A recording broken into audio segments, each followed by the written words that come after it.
Hey YouTube, welcome back to our channel. My name is Elena. And I'm Bjorn. And we are Viking-age reenactors and living historians here to talk with you about Assassin's Creed Valhalla. So today we have a special gift for you. We had a chance to sit down and interview Darby McDevitt, who is the narrative director for Assassin's Creed Valhalla. And this is the conversation that followed. So to start, can you tell us a little bit about yourself and your role in the development of Assassin's Creed Valhalla? Sure. My name is Darby McDevitt, and I'm the narrative director for Assassin's Creed Valhalla. So that covers coming up with the story, figuring out how to tell that story in the context of an interactive experience, and making sure that we fuse gameplay and story at all levels, so that you always feel like you're playing a story and not just as a lot of video games are just there's the game and there's the story, but they don't meet very well. The narrative director's job is to make sure that all kind of comes together as one coherent, glorious whole. That's excellent. And so with that kind of in mind, for many years, Ubisoft has immersed its players in historical environments, which is not really an easy task to do. Can you tell us a little bit about the team's approach to, process of developing the Assassin's Creed series from like the starting board to the finished product? Yeah. So I'll always refer to my past experience. So I wrote Revelations and Black Flag, so the pirate game and the Ottoman Empire game, and then the Viking game. We've been working on for a little while. What we generally do is we think about a time period very generally, and sometimes if that time period suggests a role to play, then we dive deeper into that. So with the Ottoman Empire and a character like Ezio, who's already established as a hero in our series, he's already well beloved, we just had to take him to a new place, which is a beautiful city, Constantinople, in the Ottoman Empire. With AC4, for instance, we took the golden age of piracy, but we also said, what if we also inhabit the role as well? So what would we need to do to make the player feel like a pirate? Those have generally been the two, let's say, levers we pull. Do we want to embody a role, a specific role in a time period? Or do we want to go to just a time period that's evocative in general, like the American Revolution or the French Revolution? With Vikings, the Viking-age, I guess you could say that we have the best of both, right? We have a really cool time period, the Dark Ages of England. We also have a very cool role to fulfill, being a Viking. And being, when I say being a Viking, it means not just the sort of stereotypical pop culture version of Viking, but like try to figure out how to transmit this complete and full idea of a living culture, a culture that has needs and wants and needs to sustain itself and stuff like that, rather than just focus on the narrow aspect of like the rating. Right. Yeah, exactly. So we start that way, and we generally spend 9 months to a year in conception. And that means on the story side, thinking of the kinds of stories we want to tell, the kind of characters we want to meet. On the design side, we prototype a lot of ideas, like obviously you have to have a boat. Obviously you have to have really cool combat. What else do you need? Well, we know that the Vikings were also settlers, so we started working on like a settlement mechanic, and how would we build a settlement? How deep do we go with the settlement? Do we let you place buildings and rotate them like, some sort of like a civilization game, or do we make it more narrative focused, where we show the narrative stories of a settlement growing and prospering? All these decisions you have to make because you're going to have to, finish them down 2 years later after that year of conception. For me, what I tend to focus on as a narrative director is really getting a nice triangle where we really dive deep into the setting, we dive deep into the role you're going to play, and we dive deep into the exact mechanics that you're going to have available to you. And once you have that, then we start crafting the story. And for instance, like if we didn't have the settlement aspect of our game, and we just had the longship and the raiding mechanic, for instance, it'd be a very different story, because you would not be worried about telling a story about a settlement slowly thriving. You'd just be telling a story about people who are always on the run. It'd almost be more like a pirate game if it was just the ship and the raiding, right? Right. But because we said, hey, let's have a settlement, the story then needs to embrace that. So that's like the first year of conception, and then we just dive in and we start making it. Oh, that's awesome. Is that sort of about how you came up with the idea of having it set in England as opposed to, say, a Scandinavian country? Exactly. I mean, obviously, there's a few things, and I'm sure you guys know the history even better than I do.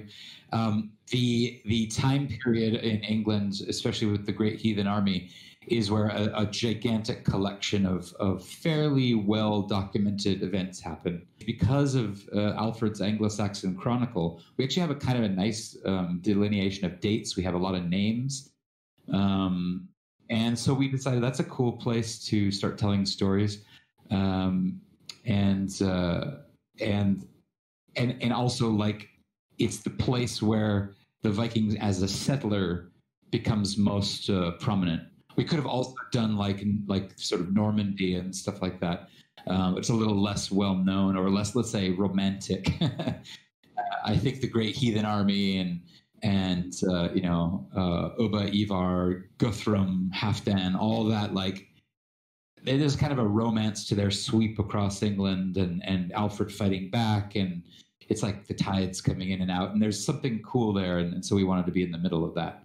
For Assassin's Creed Valhalla, who were some of the history experts that you worked with, and what were their specific roles? Oh, we actually contacted a lot for a very different esoteric needs that I can't even remember all their names. One guy we talked with a lot was Dr. Jackson Crawford at the University of Boulder in Colorado. He's just an Old Norse expert. He's fluent in Old Norse. He knows the mythology like it was his own history. So we talked to him a lot. He's been a great resource that we've talked to for at least 2 years. Highly recommend his channel. We actually took a trip to Norway and then to England. So we spent about a week in Norway and 2 weeks in England. And we went up to the Lofoten Islands, to the Lofoten Viking Museum. Have you been there? Yeah, no, not yet. We haven't. Yeah. Highly recommended. What we did was we flew into a place, and then the Lofoten Islands kind of have like a little archipelago point. We took a ferry out to this town called which is just an A with a little circle of it. We started there, and we just drove back along the Lofoten Islands until we reached the Lofoten Viking Museum. We actually ended up staying at a surfer's paradise. It's like a north of the Arctic Circle surfer's paradise, but because of the jet stream, it's actually fairly warm waters, and so the surfers go there all the time. But we stayed there, explored everywhere. But this Viking museum was just intense and amazing. We all dressed up at night as, in proper period costume.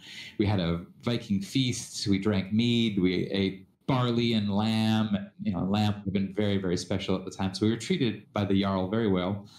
And we learned how to bake and sew and play musical instruments. It was really amazing. So I can't remember all the names of the people on that trip. That must have been such a great trip. Yeah. And then we took a road trip through England. So we started up in Northumbria, Hadrian's Wall, and we went all the way down through Mercia, Wessex, and then ended in East Anglia. And our final night in East Anglia was just in a reconstruction of an Anglo-Saxon village.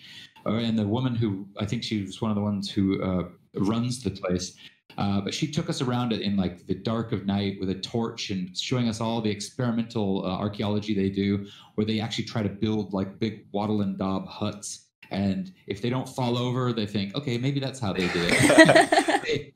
If they do fall over, they're like, probably not. But she ended our entire trip by having a hearth fire and filling the room with smoke and reciting the entirety of Beowulf to us. Wow. It took 90 minutes, and we were just like, we thought it would be just like a 10-minute story, but it was like the entirety of Beowulf in a very beautiful, I think it was her own version of it. It wasn't like she was memorizing, like reciting Seamus Heaney's version or anything, but it was gorgeous and really fun. And it was a perfect way to end the trip. So, yeah. That is incredible. Smoke in my eyes and a few tears. Yeah. The whole immersive experience. Yeah. Just really quickly, do you typically kind of have your team go and like get like a hands-on experience like that, or was this kind of unique to this story setting? Yeah. When we can. I went to very late in the trip, so but it helped a little bit as I went to Istanbul for Assassin's Creed Revelations, and that was fantastic. Harder to go anywhere for Black Flag because like just the Caribbean doesn't have any of the sort of remnants of pirate stuff anymore. It's all just like resorts and stuff. It doesn't. But other teams have definitely gone different places on trips. It's usually very helpful. It helps get the mood and the vibe, especially for like audio designers and artists. That can help a lot. Absolutely. That's awesome. It's incredible. So Assassin's Creed is really well known for unique quests and storylines. What would you say separates Assassin's Creed Valhalla from the other games in a series that makes it a distinctly Viking-age story? Mm-hmm. For me, it's actually I'm gonna say this because I'm the narrative guy, but it's the story that we tell. It's the we kind of, as we started thinking about this story, as we started thinking about a settlement. As we started thinking about the structure of the game, what we decided to do was get rid of the old RPG habit of having like one main storyline that takes you all through the world and then having tons of side quests that you can do optionally. What we decided to do instead was treat it more like an Icelandic saga, right? The Icelandic sagas are not stories that are easy to read for Westerners, right, who are used to a kind of a hero's journey, 3-act redemption arc, right? Right. The sagas are more, they actually feel more like real life, right? They decide to pick a subject. Like I always mention Egil's saga because it's the biggest and most famous, and it's the most grounded. It's not like the Volsung. But Egil's saga is like, okay, he's not even born until chapter like 30. Yeah, exactly. But it's about his dad and his grandfather, and the sagas are always about a kind of a family journey, not in any sense that it's like there's a plot, right? It's more like here's a series of events, more like I always say it's like a picaresque, like Don Quixote or the Adventures of Huckleberry Finn, where you're concerned with a small group of characters. And you get to know these characters in all their different moods and shades. And you just follow them through their life. And their life taken as a whole is kind of, it's not the fulfillment of some kind of redemption arc. It just is a person's life. And, you know, Egil's saga is funny because it ends with, you think that it would end with some great moral or something, but all it ends with is he's like going blind and his raiding days are behind him and he has a bunch of money that he wants to go and take to an all thing and just throw it at everybody. and then they won't let him do it. So he goes and he sneaks off and buries it somewhere. And that becomes the legend of like, where's Egil's treasure? Yeah. And that's it. But like, there's nothing in the saga that would have prepared you for that resolution, right? Because it's not a resolution. It's just another thing he did that completes his personality. So what we did was we took that idea and we broke the story up into not one long main story, although there is an emotional thread that goes through things. But we really moved away from the feeling of having a single main storyline. And instead, the game's broken up into almost 24, let's say, individual smaller territory arcs that all have their own mini resolutions. Did you guys get to play the demo that we had? Yeah, yeah, yesterday. Okay, so what you played, if you got to the very end of it, you played one full arc. I think we called it the Kingmaker Saga. And that is Eivor going out, hanging out with Ivar Ubba, getting rid of Burgred, putting Ceolwulf on the throne, securing that alliance with that part of the Great Heathen Army, and then going home to Randvi, going, boom, we did it. We got an alliance with the guys up there. Only, 20 more to go. Or whatever. But that feeling of having a lot of smaller chunks, but that they feel more complete in and of themselves, that's the kind of innovation we made on this game. And it feels really good. When you're 6-7 arcs deep in this game, we hope that you'll kind of look back with fondness, like, I really like that arc, and I really like that arc, and I really like those characters. I think the last thing I'll say is one drawback with the old format is in a usual RPG is that you have this main story, and let's say there's 10 or 20 characters that you get to know, but then there's all these like 160 side quests that you see those characters, you meet them, and then they're gone within 10 minutes, and you never see them again. And we wanted to have a greater number of characters that you remember. So by spending 3 or 4 hours with each of them, I think it's more likely that you'll remember them. You know, like Eivor and Ubba make a good impression. Bergred makes an interesting impression. His wife makes an interesting. Athel's Ceolwulf is great. Ceolbert. That's the little core cast, and you'll even meet them again in another arc. But even if that was just the only arc, I feel like you'd feel like, yeah, they were great characters, and I got a good taste of them rather than they just appeared once and disappeared. So during our gameplay yesterday, one of the things that we noticed was the very distinct dialogue and the personalities of the characters. Was there historical context and specific inspiration for the development of the character personalities in the game? Good question. I'm glad that you asked this. Yeah, we early on in the production, the writing team and we actually dove deep into, like I said, the sagas, the Edda, poetic Edda, the prose Edda, and a lot of just different sources from the era. And one thing we really fell in love with was the use of language, especially from the Norse side of things, and their absolute devotion to kennings.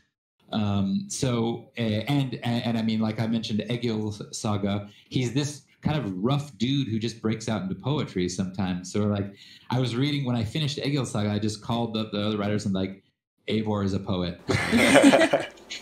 Every single territory we have to have at least one verse, you know, like, and that's where also flightings came from. It wasn't called flightings by the Norse. That flighting, I think, is a modern form of an Anglo-Saxon word. But we got really into the idea of like, well, we're going to do our own, you know, kennings. We're going to make sure that suffuses the language. And you know, I think what's the territory that you're in is Eivor says like, we're ready for the spear din and the thunder of shields, and we tried to make sure that language had a kind of I don't want to say dustiness, but I wanted it to feel like it was from another time period. So it's something I'm very fond of. I think the language of any time period, the language of any culture is 50% of the culture, right? It's when you try to speak another language, you have to learn the exact, you have to learn what makes it unique, and you have to learn even like idioms and expressions. And that gives you a deeper insight into